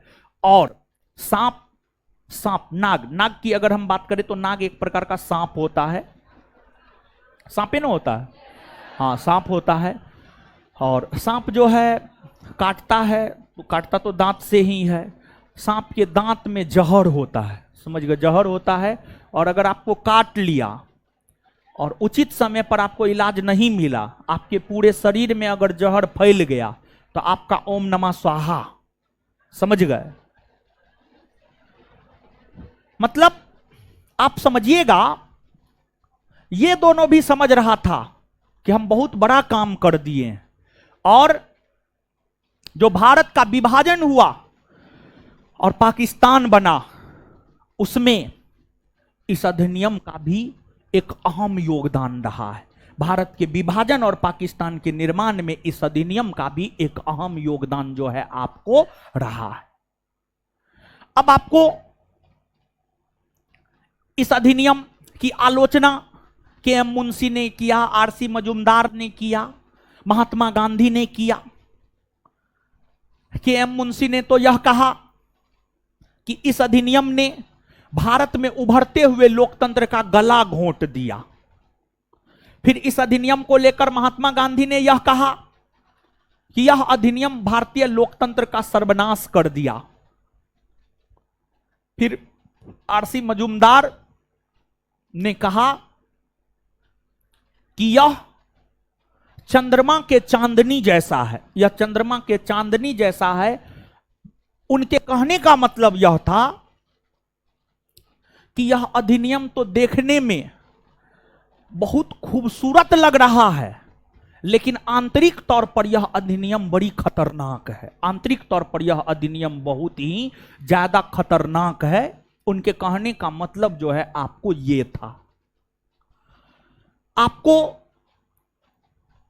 कुल मिलाकर के भारतीयों ने इस अधिनियम की आलोचना किया, और विशेष तौर पर आर.सी. मजूमदार के स्टेटमेंट को नहीं भी याद रखिएगा, कोई दिक्कत नहीं है, लेकिन मार्ले मिंटो ने मार्ले को खत लिखकर क्या कहा, गांधी जी ने इस अधिनियम को लेकर क्या कहा, और के.एम. मुंशी ने इस अधिनियम को लेकर क्या कहा, यह सब बात जो है आप याद रखने का प्रयास कीजिएगा।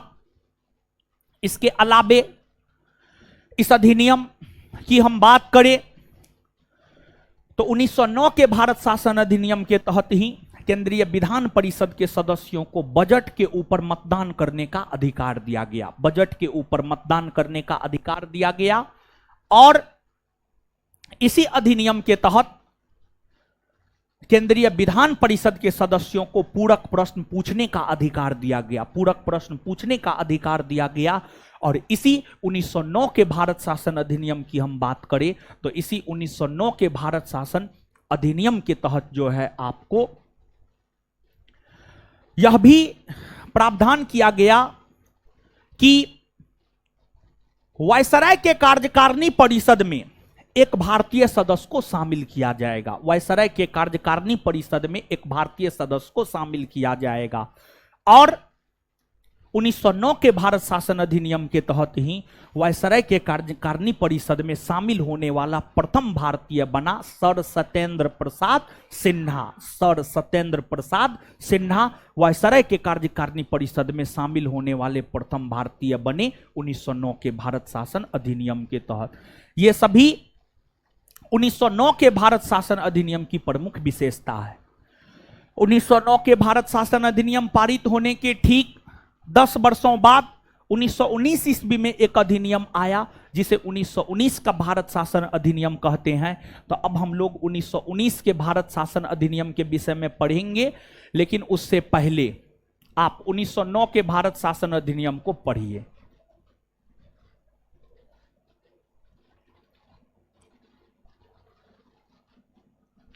पढ़िए इसको जल्दी।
पढ़ लिए।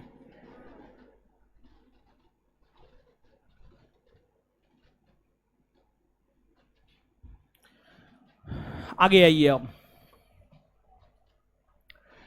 इसके बाद आगे है 1919 का भारत शासन अधिनियम। अब इसको हम लोग देखते हैं। देखिए, ध्यान दीजिएगा।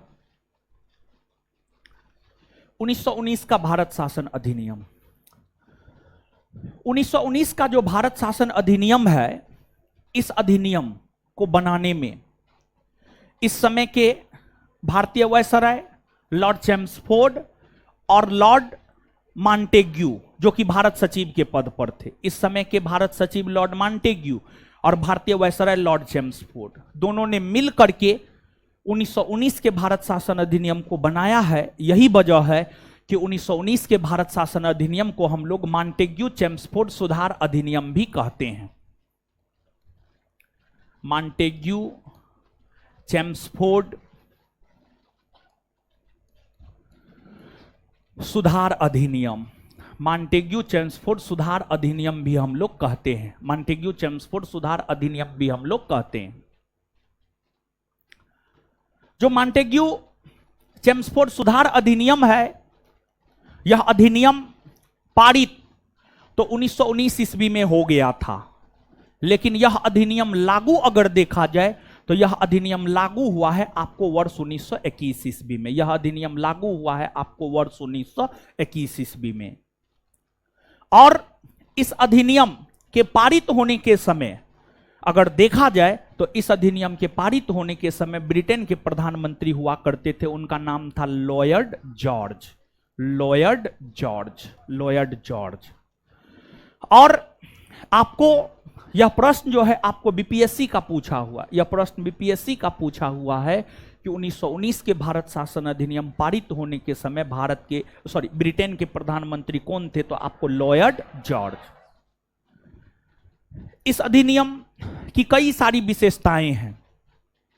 इस अधिनियम की जो कई सारी विशेषताएं हैं, उन विशेषताओं को एक एक करके हम लोग समझने का प्रयास करते हैं। देखिए, इस अधिनियम की पहली विशेषता, इस अधिनियम की पहली विशेषता की अगर हम लोग बात करें तो इस अधिनियम की पहली विशेषता यह है कि इस अधिनियम के तहत सिख, ईसाई और आंग्ल भारतीय, इस अधिनियम के तहत जो है आपको सिख, सिख के बाद ईसाई, ईसाई के बाद आंग्ल भारतीय, ईसाई के बाद आंग्ल भारतीय, आंग्ल भारतीय, ईसाई के बाद आंग्ल भारतीय, इन सभी को पृथक निर्वाचन का अधिकार दिया गया। इन सभी को पृथक निर्वाचन का अधिकार दिया गया, निर्वाचन का अधिकार दिया गया। जैसे आपको 1909 के भारत शासन अधिनियम के तहत मुसलमानों को पृथक निर्वाचन का अधिकार मिला। शुरू में तो कांग्रेस उसे स्वीकार नहीं किया, लेकिन 1916 के लखनऊ अधिवेशन में जब कांग्रेस और मुस्लिम लीग के बीच लखनऊ समझौता हुआ, उस लखनऊ समझौता के तहत मुसलमानों को दिए जाने वाले पृथक निर्वाचन के अधिकार को कांग्रेस ने स्वीकार कर लिया। आगे चलकर सिख, ईसाई, आंग्ल भारतीयों ने भी पृथक निर्वाचन की मांग किया, पृथक निर्वाचन की मांग किया।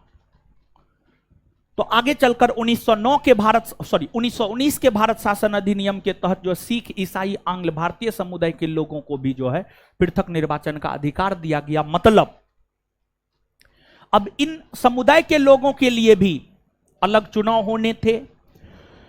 उस चुनाव में उम्मीदवार भी इसी समुदाय का लोग होना था और मतदाता भी इसी समुदाय का लोग होना था।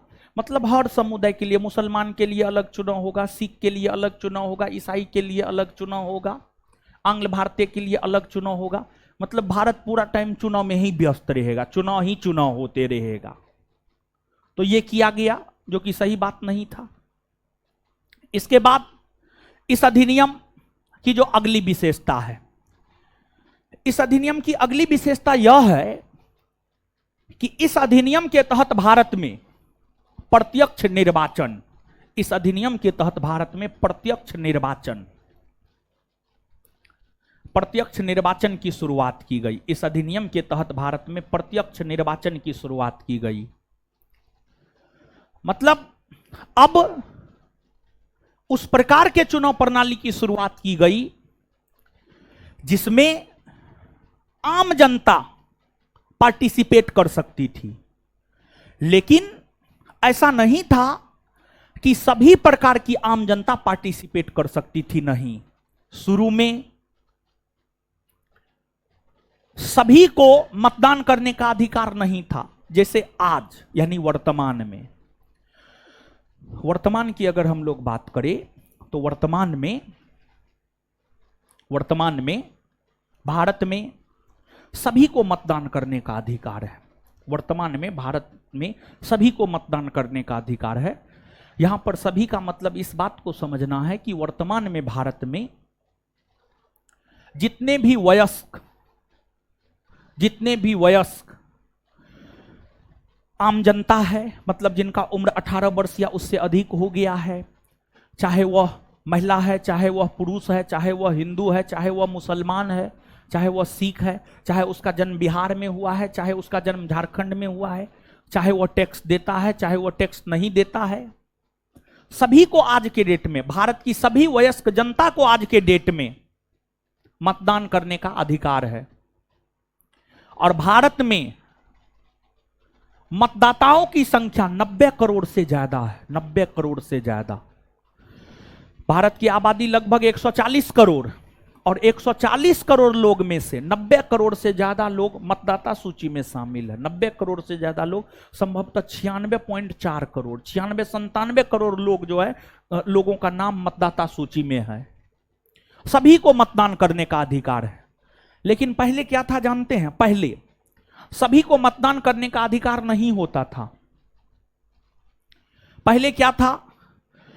जो राजे महाराजे होते थे, देसी रियासत के जो राजे महाराजे होते थे, देसी रियासत के राजा महाराजाओं को मतदान करने का अधिकार प्राप्त था। फिर आपको जो बड़े उद्योगपति होते थे, जो बड़े बड़े जमींदार होते थे, जो अंग्रेजी सरकार को टैक्स दिया करता था, उन्हीं सब लोगों को सिर्फ और सिर्फ मतदान करने का अधिकार होता था। और पहले तो महिलाओं को मतदान करने का अधिकार था ही नहीं। महिलाओं को मतदान करने का अधिकार था ही नहीं। और ऐसा नहीं कि भारत में ही सिर्फ शुरू में महिलाओं को मतदान करने का अधिकार नहीं था। विश्व का कोई भी देश पलट करके देख लीजिए, अमेरिका, ब्रिटेन, रूस, फ्रांस, जर्मनी, जितने भी विकसित देश हैं, उसको भी आप पलट करके देख लीजिएगा, तो उन देशों में भी शुरुआती दिनों में महिलाओं को मतदान करने का अधिकार नहीं होता था। शुरुआती दिनों में महिलाओं को मतदान करने का अधिकार नहीं होता था। धीरे धीरे महिलाओं को मतदान करने का अधिकार दिया गया। और भारत की अगर आप बात करेंगे तो भारत में भी शुरुआती दिनों में महिलाओं को मतदान करने का अधिकार नहीं होता था। लेकिन पहली बार 1919 के भारत शासन अधिनियम के तहत जब भारत में प्रत्यक्ष निर्वाचन प्रणाली की शुरुआत हुई, मतलब यह कहा गया कि अब जो चुनाव होंगे उस चुनाव में आम जनता भी पार्टिसिपेट कर सकता। अब जो भारत में चुनाव होंगे उस चुनाव में आम जनता भी पार्टिसिपेट कर सकता है। तो अब सिर्फ पुरुष पार्टिसिपेट नहीं करेंगे बल्कि महिलाएं भी पार्टिसिपेट करेंगी, महिलाएं भी पार्टिसिपेट करेंगी, महिलाएं भी भाग लेंगी। मतलब आपको इस अधिनियम की जो अगली विशेषता है, इस अधिनियम की अगली विशेषता यह है कि इस अधिनियम के तहत भारत में महिलाओं को मतदान करने का अधिकार दिया गया।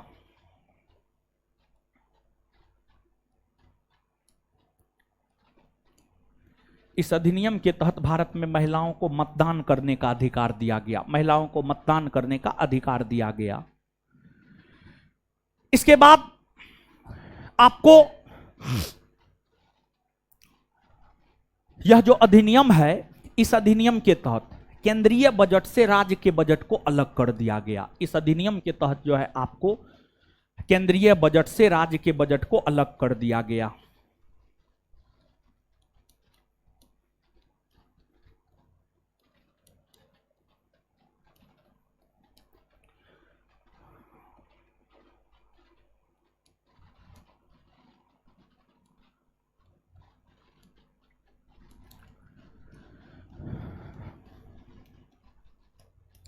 इस अधिनियम के तहत जो है केंद्रीय बजट से राज्य के बजट को अलग कर दिया गया। क्या मतलब है इसका समझिएगा। देखिए, आप सब लोग ये बात जानते हैं कि भारत में पहली बार बजट प्रस्तुत 1860 ईस्वी में किया गया जेम्स विल्सन के द्वारा। 1860 1860 ईस्वी में भारत में पहली बार बजट पेश किया गया।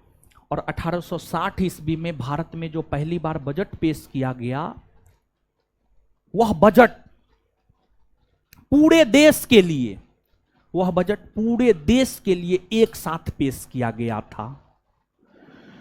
और 1860 ईस्वी में पूरे देश के लिए सिर्फ एक बजट पेश हुआ।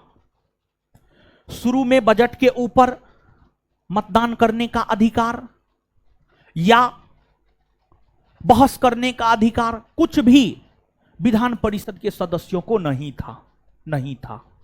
लेकिन आगे चलकर विधान परिषद के सदस्यों को बजट के ऊपर बहस करने का अधिकार 1892 के भारत शासन अधिनियम के तहत मिला। और 1909 के भारत शासन अधिनियम के तहत बजट के ऊपर विधान परिषद के सदस्यों को मतदान करने का भी अधिकार मिला। आगे चलकर 1919 के भारत शासन अधिनियम के तहत केंद्रीय बजट से राज्य के बजट को अलग कर दिया गया। इसका मतलब यह है कि 1860 ईस्वी से लेकर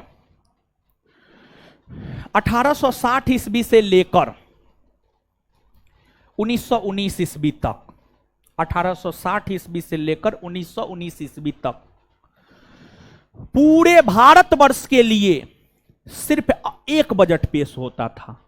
1860 से लेकर 1919 ईस्वी तक पूरे भारतवर्ष के लिए सिर्फ एक बजट पेश होता था।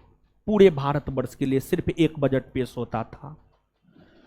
लेकिन इस अधिनियम के तहत जब केंद्रीय बजट से राज्य के बजट को अलग कर दिया गया तो यह प्रावधान किया गया कि अब केंद्र सरकार पूरे भारतवर्ष के लिए एक बजट पेश करेगा और प्रत्येक राज्य की राज्य सरकार अलग अलग राज्यों के लिए अपना अलग अलग बजट पेश करेगा। गौर से सुनिएगा, केंद्रीय बजट से राज्य के बजट को अलग कर दिया गया। इसका मतलब यह है कि 1919 के अधिनियम से पहले तक पूरे भारतवर्ष के लिए सिर्फ एक बजट पेश होता था। लेकिन जब केंद्रीय बजट से राज्य के बजट को अलग कर दिया गया तो पूरे भारतवर्ष के लिए एक बजट पेश होने लगा और अलग अलग राज्यों के लिए अलग अलग बजट पेश होने लगे। अलग अलग राज्यों के लिए अलग अलग बजट पेश होने लगे। मतलब अब बंगाल प्रांत के लिए अलग बजट पेश होने लगे, बिहार प्रांत के लिए अलग बजट पेश होने लगे। ये बात है। और आज भी आप देखेंगे केंद्र सरकार के द्वारा पूरे भारतवर्ष के लिए एक बजट पेश किया जाता है और प्रत्येक राज्य की जो राज्य सरकार है, जैसे बिहार की राज्य सरकार अपना अलग बजट पेश करती है, उत्तर प्रदेश की राज्य सरकार अपना अलग बजट पेश करती है, राजस्थान की राज्य सरकार अपना अलग बजट पेश करती है। ये प्रावधान वर्तमान में देश में लागू है। तो ये प्रावधान जो वर्तमान में हमारे देश में लागू है, इसकी शुरुआत 1919 के भारत शासन अधिनियम के तहत ही हुई मानी जाती है। समझे हैं इस बात? ये सब आपको 1919 के भारत शासन अधिनियम की विशेषता है और 1919 के भारत शासन अधिनियम की और भी कई सारी विशेषताएं हैं जिसकी चर्चा आगे हम आपके साथ करेंगे। जैसे शॉर्ट में आप जान लीजिए या फिर अगले क्लास में ही विस्तार पूर्वक इसकी चर्चा हम आपके साथ करेंगे। अब आइए, याद नहीं ना करवाएं, अब आइए मेरे साथ याद कीजिए, क्योंकि पढ़ाते गए और आपको बोले पढ़ते जाइए, लेकिन अब आइए मेरे साथ आप याद कीजिए, नोट दीजिए। चलिए आइए गुरुजी लोग,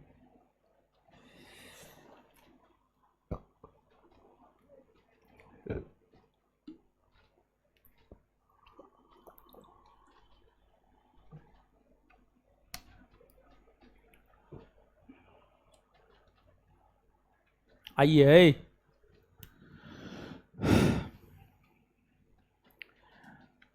किस अधिनियम के तहत, ध्यान से जवाब दीजिएगा, अभी तुरंत समझाएं हर बात। जो समझाए हैं वही पूछेंगे ध्यान से। इन्हें आम के जगह इमली, इमली की जगह कटहल, कटहल की जगह लीची। समझे? किस अधिनियम के तहत कंपनी के व्यापारिक एकाधिकार को पूर्णतः समाप्त कर दिया गया? 1800। अगला प्रश्न, किस अधिनियम के तहत ब्रिटिश कंपनी को एक प्रशासनिक कंपनी बना दिया गया? 1833। 1800। किस अधिनियम के तहत ब्रिटिश कंपनी को एक प्रशासनिक कंपनी बना दिया गया? 1800। किस अधिनियम के तहत बंगाल के गवर्नर जनरल का पदनाम बदलकर भारत का गवर्नर जनरल किया गया? 1833। किस अधिनियम के तहत चौथे सदस्य के रूप में विधि सदस्य को शामिल किया गया? 1800। प्रथम विधि सदस्य कौन बने? लॉर्ड। किस अधिनियम के तहत चलिए आगे बताइएगा। ब्रिटिश संसद द्वारा पारित किया गया अंतिम चार्टर कौन है? 1800। और किस चार्टर अधिनियम के तहत पहली बार गवर्नर जनरल के परिषद के विधायी और प्रशासनिक कार्यों को अलग कर दिया गया? 1853। किस चार्टर अधिनियम के तहत गवर्नर जनरल की परिषद के विधायी और प्रशासनिक कार्यों को अलग कर दिया गया? 1800।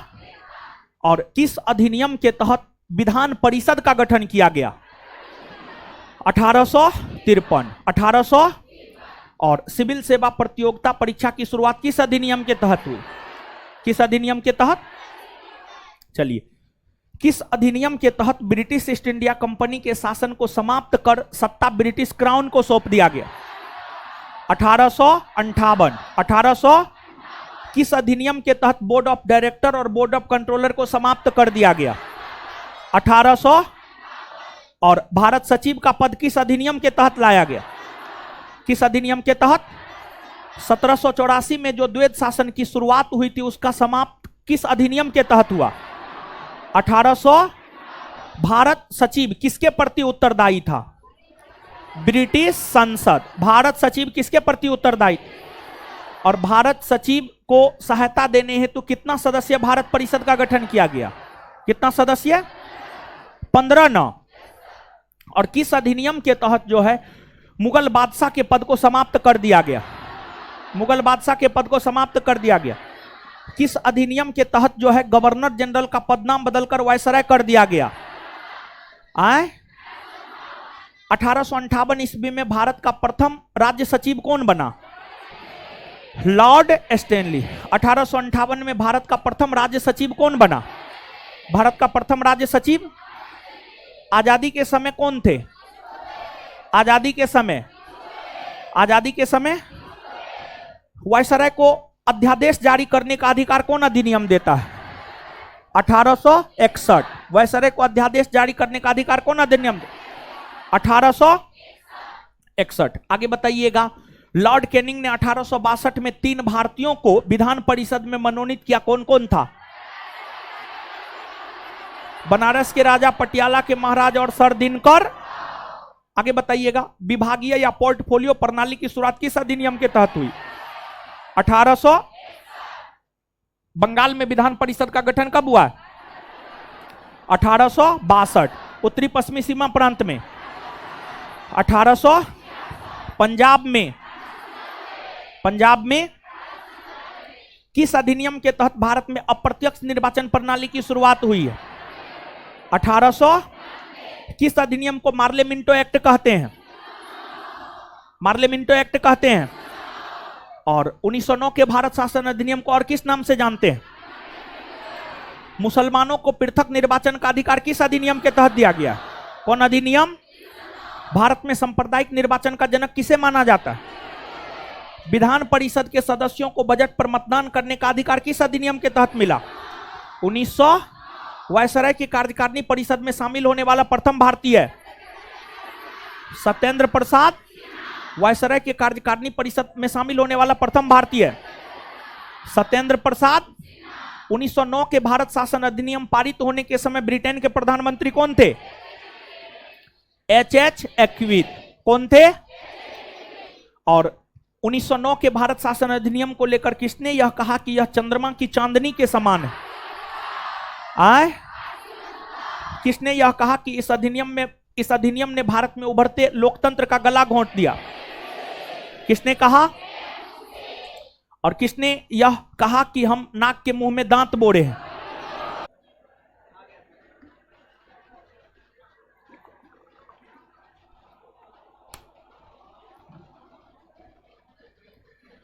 (1919) के भारत शासन अधिनियम को और किस नाम से जानते हैं? यह अधिनियम कब लागू हुआ है? इस अधिनियम के पारित होने के समय ब्रिटेन के प्रधानमंत्री 1919 के भारत शासन अधिनियम के तहत किस समुदाय के लोगों को पृथक निर्वाचन का अधिकार दिया गया? किस अधिनियम के तहत प्रत्यक्ष निर्वाचन की शुरुआत हुई है? महिलाओं को मतदान करने का अधिकार मिला। केंद्रीय बजट से राज्य के बजट को अलग कर दिया गया। केंद्रीय बजट से राज्य के बजट को अलग कर दिया गया 1900। क्लियर है ये बात? आगे बताइएगा एक बात और, अप्रत्यक्ष निर्वाचन की शुरुआत किस अधिनियम के तहत? 1892। अप्रत्यक्ष निर्वाचन की शुरुआत कौन अधिनियम के तहत? अप्रत्यक्ष निर्वाचन की शुरुआत, प्रत्यक्ष निर्वाचन की शुरुआत 1900। क्लियर है? इतना बात याद हो न गया? इससे आगे हम लोग अगले क्लास में मिलेंगे। कल ये चैप्टर आपका समाप्त हो जाएगा और उसके बाद जो है हम लोग आगे बढ़ेंगे। और देखिए, आपको जो है चीजों को बार बार पढ़ना होगा, और जब तक आप चीजों को बार बार नहीं पढ़ेंगे तब तक चीज आपको समझ में नहीं आएगा। कोई भी चीज जब आप पहली बार पढ़ेंगे तो वो आपको थोड़ा टफ लगेगा, दूसरी बार पढ़ेंगे थोड़ा आसान लगेगा, तीसरी बार पढ़ेंगे थोड़ा और आसान लगेगा, 4 से 5 बार पढ़ेंगे पूरा का पूरा आसान लगेगा। जितना भी नोट आपको दिया जाता है उसको 4 से 5 बार पढ़ने का जो है आप प्रयास कीजिए, और जितना अधिक से अधिक हो सकता है उतना अधिक से अधिक जो है आप रिवीजन करते रहिए। और जहां तक होमवर्क का बात है तो इस सप्ताह का होमवर्क तो आपको यही है, बायोलॉजी 5 चैप्टर तक रिवीजन कर लेना है, और इकोनॉमिक्स 2 चैप्टर जो है आपको रिवीजन कर लेना है। और उसी का टेस्ट जो है आपको रविवार को होगा, शनिवार या रविवार को होगा, समझ गए? या तो शनिवार को होगा या रविवार, दोनों में से किसी भी एक दिन होगा। चलिए, धन्यवाद सभी लोगों का, मिलते हैं अगले क्लास में।